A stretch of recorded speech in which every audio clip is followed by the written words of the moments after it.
नौजवान ने कहा, मुझे दुआ और तवस्सुल की इजाज़त दे दो, मेरी बात सुन लो, मैं कोई भिखारी नहीं हूँ, ना चोर हूँ। फिर वो जवान एक तुर्क मुसलमान मस्जिद नबवी शरीफ के अहाते में खड़े होकर अपनी आंखों देखा वाकया बयान करता है कि मैं वहां खड़ा देख रहा था कि 40 पुलिस वाले किसी का इंतजार कर रहे थे। फिर एक शख्स नमूदार हुआ तो पुलिस वालों ने भागकर उसे काबू कर लिया और उसके हाथ जकड़ लिए। नौजवान ने कहा, मुझे दुआ और तवस्सुल की इजाज़त दे दो, मेरी बात सुन लो, मैं कोई भिखारी नहीं हूँ, ना चोर हूँ। फिर वो जवान चीखने लगा। मैंने उसे देखा तो ऐसे लगा जैसे मैं उसे जानता हूँ।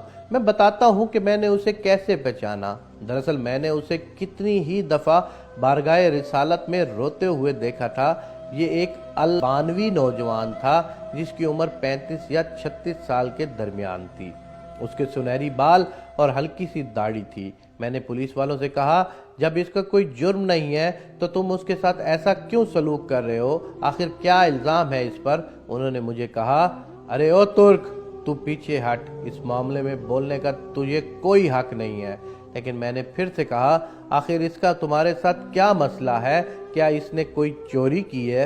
उन्होंने कहा, नहीं, ये बंदा 6 साल से इधर मदीना शरीफ में रह रहा है, लेकिन इसका ये क़याम गैर कानूनी है। हम इसे पकड़कर वापस इसके मुल्क भेजना चाहते हैं, लेकिन ये हर दफ़ा हमें चकमा देकर भाग जाता है और जाकर रोज़ा रसूल में पनाह ले लेता है, और हम इसे अंदर जाकर गिरफ्तार नहीं करना चाहते थे।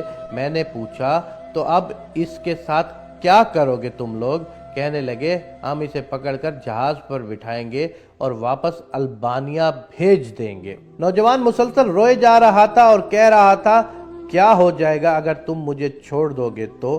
देखो, मैं कोई चोर नहीं हूँ, मैं किसी से भीख नहीं मांगता, मैं तो इधर बस मोहब्बत रसूल में रह रहा हूँ। पुलिस वालों ने कहा, नहीं, ऐसा जायज़ नहीं। नौजवान ने कहा, अच्छा, मुझे ज़रा आराम से रोज़ा रसूल सल्लल्लाहु अलैहि वसल्लम से एक अर्ज़ कर लेने दो। फिर नौजवान ने अपना मुंह गुंबद खिज़रा की तरफ कर लिया। पुलिस वालों ने कहा, चल कह जो कहना है। तो नौजवान ने गुंबद खिज़रा की तरफ देखा और जो कुछ अरबी में कहा मैंने समझ लिया।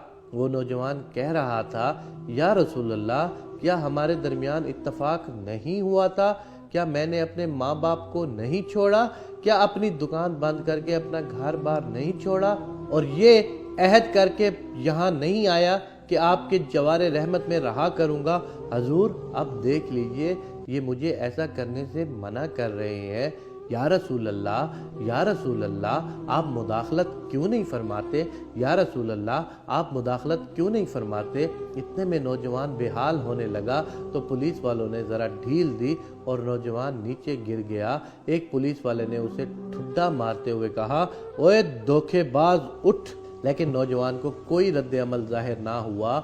मैंने पुलिस वालों से कहा, ये नहीं भागेगा, तुम हमामात से पानी ले आओ और उसके चेहरे पर डालो। लेकिन नौजवान कोई हरकत नहीं कर रहा था। एक पुलिस वाले ने कहा, इसे देखो तो सही, कहीं ये सचमुच मर ही ना गया हो। दूसरा पुलिस वाला कहने लगा, इसे हमने कौन सी ऐसी ज़रब लगाई है जिससे ये मर जाएगा? फिर उन्होंने एम्बुलेंस वालों को फ़ोन किया। वो उधर सामने वाले 7 नंबर गेट से एक एम्बुलेंस ले आए। उन्होंने नौजवान की शहरग पर हाथ रखकर हरकत नोट की और नब्ज़ चेक की तो कहने लगे, इसे तो मरे हुए 15 मिनट गुजर चुके हैं। अब पुलिस वाले जैसे मुजरिम हो नीचे बैठ गए और रोने लगे। वो मंजर भी देखने वाला था। उनमें से एक तो अपने दोनों जानों पर हाथ मारते हुए कहता था, हाय, हमारे हाथ क्यों न टूट गए, काश हमें मालूम होता कि इसे रसूल अल्लाह से इतनी शिद्दीद मोहब्बत है, हाय, हमारे हाथ क्यों न टूट गए। इसके बाद एम्बुलेंस वालों ने उसे वहां से उठा लिया, जन्नतुल बकी की तरफ तजियो तकफीन वाले हिस्से में ले गए। गुस्ल के वक्त मैं भी वहीं मौजूद था। मैं उन्हें कहता था, मुझे भी हाथ लगाने दो, मुझे भी इसकी चारपाई को उठाने दो। जब जनाजा तैयार होकर नमाज के लिए जाने लगा तो पुलिस वालों ने मुझे कहा, हमने जितना गुनाह उठाया है بس اتنا کافی ہے، اسے ہمارے سوا اور کوئی نہیں اٹھائے گا۔ شاید اس طرح ہمیں آخرت میں کچھ رعایت مل جائے۔ میرے سامنے ہی وہ نوجوان بار بار کہہ رہا تھا کہ یا رسول اللہ، آپ مداخلت کیوں نہیں فرما رہے؟ دیکھا، رسول اکرم صلی اللہ علیہ وآلہ وسلم نے مداخلت فرما دی اور مالک الموت نے اپنا فریضہ ادا کر کے اسے آپ تک ہمیشہ کے لیے پہنچا دیا۔ اللہ ہمیں اپنے حبیب صلی اللہ علیہ وآلہ وسلم کی ویسی ہی محبت عطا فرمائے جیسی اس البانوی نوجوان کو عطا فرمائی تھی۔ آمین یا رب العالمین۔